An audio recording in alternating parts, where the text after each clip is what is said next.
You're listening to Romancing in Paris on Paris Underground Radio. Hello, and welcome to the Romancing in Paris podcast. I'm your host, Lily Heise. In this podcast, we'll be traveling around the city as I pick out my top romantic spots per arrondissement. You don't have to visit these places only as a couple. Exploring them can be the expression of your own love of Paris. Are you ready to get romancing in Paris?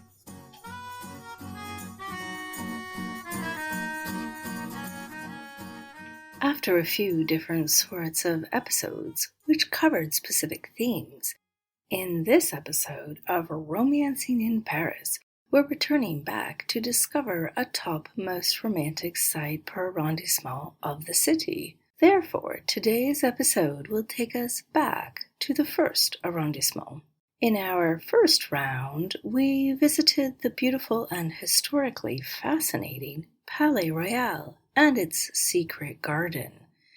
Today, we're going to visit another royal place, not only one of the most popular sites of the first district, but one which is also visited by millions of people every year.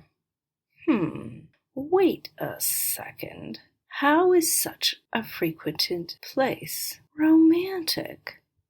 Well, we're going to take another approach to this iconic Paris venue, a romantic vantage point on various levels. Grab your chérie. We're going to the Louvre. But not just anywhere at the Louvre.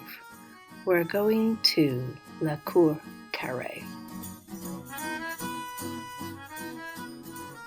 As some visitors to the Louvre know, this world-famous museum occupies what was once the palace of the French royals, and a vast building which evolved over 800 years and which is still ongoing to this day. When most people come to the Louvre, they flock to the Cour Napoleon, where the glass pyramid of Heise is located. However, the Louvre has two main courtyards, and several interior courtyards that aren't accessed on foot. And it's this second, lesser trodden one, found to the east of the pyramid, that has plenty to offer on the romantic front. I am particularly fond of walking through this courtyard at night, when its enchanting illumination makes it oh so magical and terribly romantic. In this episode, we're going to see how the Cour Carrée is very high on the list of absolute best romantic spots in the first district, and ambiance, but also due to the romantic intrigues of its founder. To do this, let's first go back in time, all the way back to the late 1100s, when the Louvre was established. In 1190, King Philippe Auguste embarked on a monumental project to fortify the French capital. He did this by constructing an imposing wall, which we've touched upon in other episodes of the podcast, as well as in my other podcast, Paris Cachée. To strengthen this wall, he added a large fortress on the western edge of the wall, the direction in which possible English invaders would likely be coming from. The square fortress had 4 towers, a moat, and a central dungeon tower, and it stood in the southwest corner of the current Cour Carrée, the square courtyard in French. The fortress eventually took on the name of the Louvre. When King Charles V expanded the right bank section of the wall in the mid-1300s, the Louvre fell within the new city walls, and thus no longer had a defensive role. It was then gradually converted into a more suitable royal residence.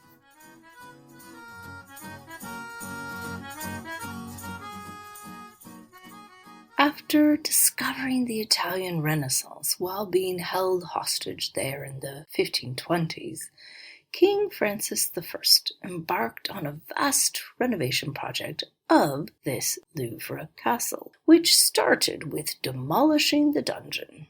Francis then went off to spend a good deal of his time in the Loire Valley, while having his impressive Château de Chambord built, as well as doing work on other royal residences in the valley. But in 1546, he returned his attentions to the Louvre by commissioning architect Pierre Lescaut and sculptor Jean Goujon to create new plans for a royal palace in Paris in the Renaissance style. Sadly, Francis died the following year, so he didn't see the new Louvre which he initiated. However, his son, Henry II, carried on the project. This first involved tearing down the west wall of the fortress and replacing it with a modern Renaissance-style section, completed in 1549, today called the Lescaut Wing. Henry II moved on to demolish the southern wall, which meant that now half the building was medieval and half was Renaissance. Unfortunately, Henry's premature death in 1559 meant that he didn't get to see the rest of the building completed. Yet, he'd done a commendable job of getting the new Louvre well underway. Not all that much happened under the three of his sons who became king, as they were busy trying to sort out the wars of religion.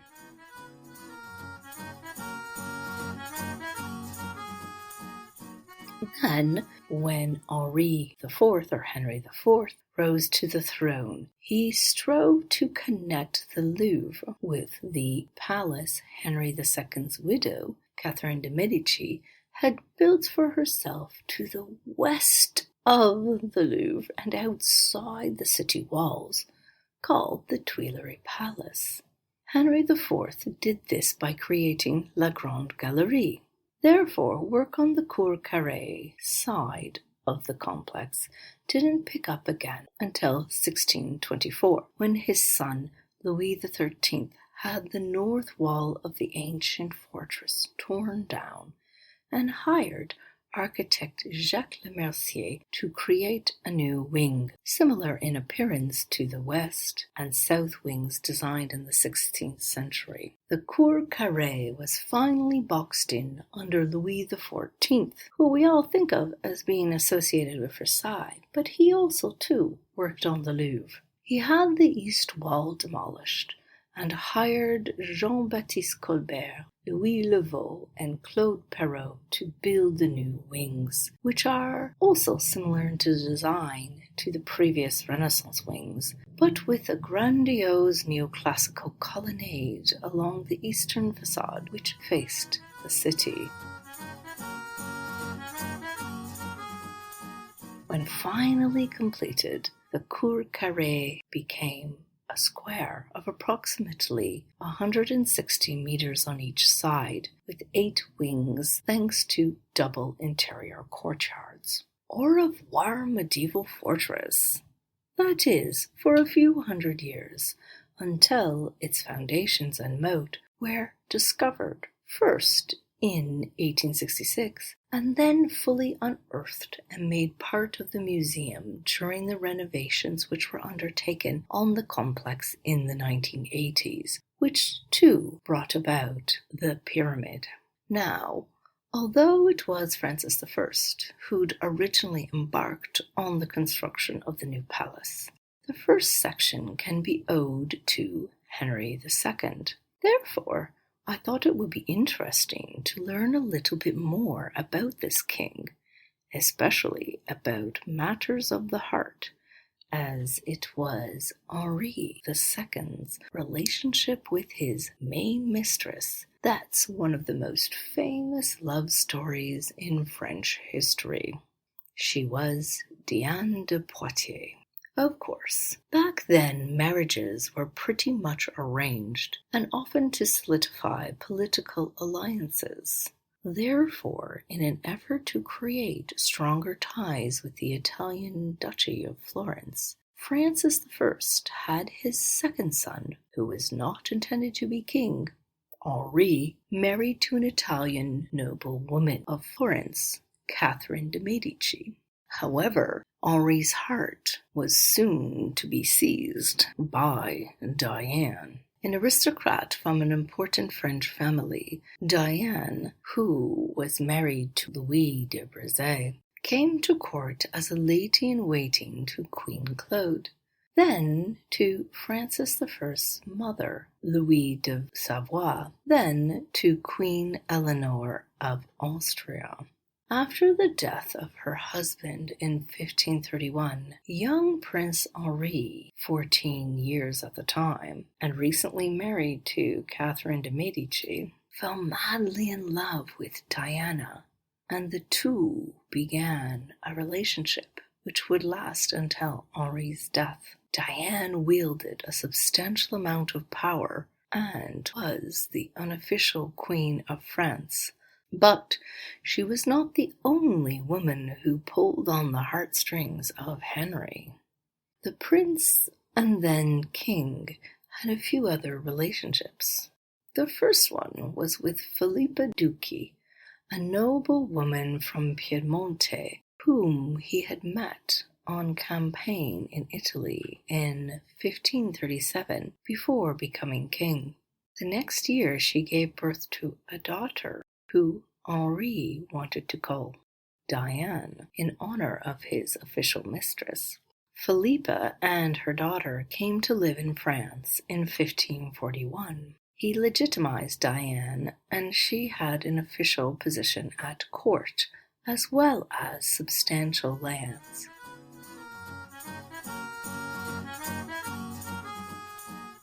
In 1551, Henri had a relationship with Jane Stuart. She was the illegitimate daughter of King James IV of Scotland and was in France acting as the governess of the child Mary Stuart, who was supposed to marry Henry II and Catherine's eldest son, Francis II, and thus was next in line to become King of France. It seemed that Henry had a thing for foreign women. Henry had a last documented affair with Nicole de Sévigné, a lady-in-waiting to Catherine de' Medici, and this time not from another country, but almost, since she was from the eastern region of Alsace. She gave birth to a son in 1557, but Henri did not have a chance to legitimize this one due to his untimely death in 1559 at age 40. Who knows, had he lived longer, he might have had other passionate relationships. If you're enjoying this episode of Romancing in Paris, you may be interested in our sister podcast, Don't Miss This. It comes out every Sunday and has a fabulous roundup of the best and coolest events taking place in Paris during the week. Romancing in Paris will be right back after a word from our sponsors. And now back to Romancing in Paris. With all this love in the air, I think it's time we entered the courtyard, don't you think?